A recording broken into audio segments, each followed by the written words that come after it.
Hey everyone, in this video what we're going to do is we're going to solve the following functional equation using the separation of variables technique.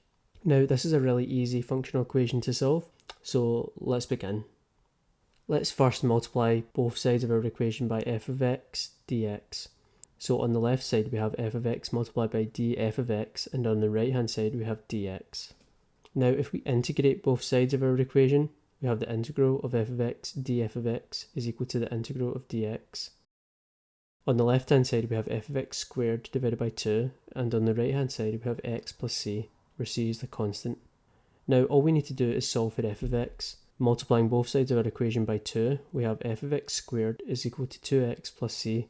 And if we take the square root of both sides, we get our final answer, which is f of x is equal to plus or minus the square root of 2x plus c. Thank you very much for watching. I hope you found this content useful. If you have any questions or problems that you'd like to see get solved in future videos, leave them in the comment section below. I hope you have a great day.